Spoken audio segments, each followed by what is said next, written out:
오늘은 4월 15일 월요일입니다. 내일 16일 화요일 ETF 세 종목이 새로 상장합니다. 미래에셋 자산운용, 신한자산운용, NH아몬디 자산운용에서 세 종목이 나오게 되는데 그 세 종목이 미래에셋 타이거 글로벌 온 디바이스 AI예요. 또 하나 신한자산운용은 소울 미국 AI 반도체 칩 메이커입니다. 그 다음 또 하나는 하나로 K-뷰티 ETF예요.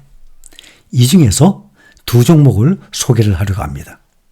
앞으로도 당연히 새로운 ETF들이 계속 신규 상장이 될 것입니다. 그렇다고 우리가 상장하는 좋은 종목들마다 따라가면서 투자를 할 수는 없는 일입니다. 그 많은 종목들이 계속 상장하는데 그 중에 눈에 띄고 좋은 종목이 나와요. 현대 투자 중인 종목들보다 눈에 띄게 좋은 종목들로 또 좋은 비중으로 구성된 종목들에 추가로 투자를 하게 된다면 기존에 투자 중인 종목을 모두 팔고 갈아탈 수도 있겠지만 매도를 하게 되면 지금 여러분들 다들 마이너스보다 플러스 수익률입니다. 그렇게 되면 투자 수익금에서 15.4%의 세금을 공제를 하고 현금화를 하기 때문에 결국에는 총 투자 금액에서 그 수익금 중에 15.4%를 빼게 되니까 그만큼 총 투자금이 줄어드는 결과를 낳게 되는 겁니다. 그러니까 투자 중인 종목을 그대로 두고 추가로 앞으로 또 매수할 때는 새로 나온 ETF를 또 투자를 할 수도 있는 것입니다. 참고를 하시기 바랍니다. 특히 에이스글로벌 반도체 탑4 말씀을 드렸지만 1년 동안에 무려 2배 가까운 수익률이 나왔어요. 레버리지도 아닌데 말이죠. 그리고 그 많은 해외 ETF 종목들 중에 수익률이 가장 높습니다. 현재. 그래서 에이스글로벌 반도체 탑4 이 비중 나온 걸 보고 정말 가슴이 설레인다까지 표현을 했었습니다. 보면은 타이거 글로벌 온 디바이스 AI ETF는 기존 인공지능 기술과는 다르게 클라우드 서버와의 통신, 네트워크 연결 없이 PC, 스마트폰 등 기기 자체에서 AI 작업을 수행하는 온 디바이스 AI 기술 관련 기업에 투자하는 상품이에요. 이거 잠깐 설명할 거고 또 하나는 가장 마음에 드는 건데 소울, 미국 AI 반도체 칩 메이커입니다. 이 ETF 경우는 뉴욕 증권거래소와 나스닥 종목 중에 AI 반도체 칩 제조 관련 상위 10종목에 투자합니다. 특히 요즘 가장 많이 상승하고 있는 엔비디아의 비중이 가장 높습니다.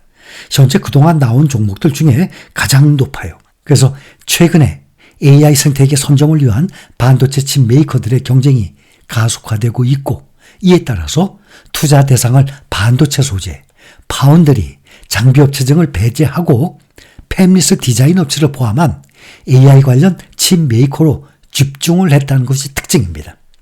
그리고 또 한 종목은 국내 종목이에요. 하나로 K-뷰티 ETF.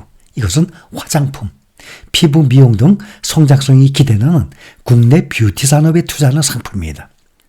안티에이징이라는 말이 있죠. 항노화 작용하는 안티에이징, 중장년층의 안티에이징, 생명체가 노화하여서 수명이 다해서 죽음에 이르는 현상을 의과학 기술을 통해서 극복을 하고자 하는 일련의 노력이에요.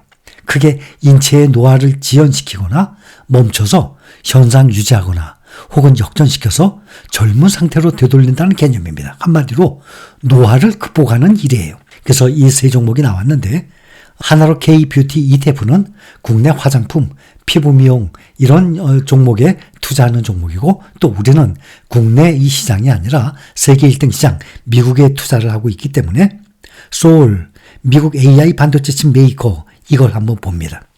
이것은 엔비디아에 투자하는 ETF다 생각해도 될 정도예요. 비중을 보면 엔비디아 27%, 가장 높습니다. 지금까지 나온 ETF 중에서 엔비디아에 투자하는 이 비중이 가장 높아요. 그 다음에 AMD가 19.7%, 인텔 15.1%, 브로드컴이 14.9%, 퀄컴이 6.5%, 그렇게 해서 이 5종목에만 투자한 것이 83.2%. 이 비중은 계속 리밸런싱이 되죠. 현재 이 정도니까 현재로 보면 이 5개 종목이 83.2%입니다. 그 다음에 텍사스 인스트루먼트 5.4%, 마이크론 4.4%, 아날로그 디바이스 3.4%, 또 마벨 테크놀로지 2.1%, 마이크로칩 1.6%. 그래서 나머지 종목들은 비중이 좀 작고 그 위에 단계 5개 종목이 비중이 83.2%나 들어갑니다. AI 반도체, 아주 AI가 작년부터 인공지능 아주 유행을 하죠. AI 반도체 규모가 2024년 올해 70억 달러에서 약 9조 5천억 원 정도 되죠.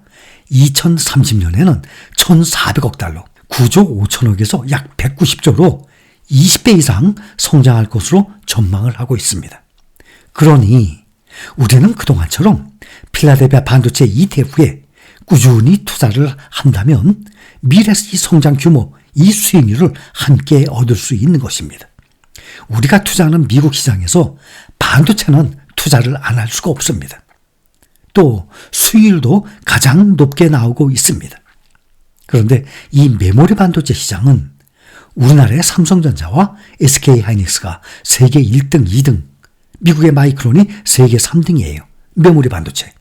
그런데 메모리 반도체 시장보다 2배 이상이나 큰 비메모리 반도체 시장은 미국이 55%로 전 세계의 반 이상의 비중입니다. 압도적인 1위입니다. 2022년 기준으로 보면 2년 전이죠. 메모리 반도체 시장이 24%, 비메모리 시장이 76%. 그러니 4분의 3이죠. 4분의 3 대 4분의 1입니다. 그만큼 비메모리 시장이 훨씬 큽니다. 반도체 시장은 이 비메모리 반도체가 메모리 반도체보다 수익률도 월등히 높아요. 매출 비례 영업이익도 메모리 반도체보다 비메모리 반도체가 훨씬 높습니다. 보통 메모리 반도체 그러면 영업이익이 10% 전후, 그렇다면 비메모리 반도체 보면은 수익률이 30, 40, 50% 시작됩니다. 이 비메모리 이 소자별 미국의 점유율을 보면 그래픽카드죠. GPU의 대표 엔비디아죠. 이 GPU 이 기업들이 99.1%, 거의 다 미국이죠. 또 대표적인 인텔이 있죠. 대표적으로 중앙처리 장치예요. 95.4%. 이렇게 CPU, GPU의 이 기업들이 다 미국에 몰려 있습니다. 그래서 미국에 투자하는 겁니다. 특히 반도체는. 매그니피센트 7 빅테크주들이죠. 빅테크주들과 특히 이 반도체라 그러면 미국이 세계에서 어디도 따라올 수 없는 아주 어마어마한 규모, 완전히 압도적으로 1위입니다. 그 다음에 AP, 어플리케이션 프로세서, 대표적으로 퀄컴이라는 회사가 있습니다. 그래서 미국의 점유율이 어플리케이션 프로세서는 65.4%로 미국이 압도적이고 이 기업들에 투자를 하는 대표적인 지수가 바로 필라델피아 반도체 지수입니다. 여기에 투자를 하는 대표적인 ETF가 SOXS, SOXQ, SMH 이러한 ETF가 있지 않습니까? 이것을 우리는 국내에서 원화로 투자합니다. 불과 3, 4년 전만 해도 미국에다 직접 투자를 했어야 되는데 지금은 2020년부터 특히 2021년부터 이것을 원화로 투자를 할 수 있게끔 해외 ETF가 쏟아져 나오고 있습니다. 그래서 국내에서 원화로 투자하는 종목은 타이거 필반나 많이들 알고 계시죠? 또 투자하고 있는 대표 종목 또 하나 코덱스 미국 반도체가 있습니다.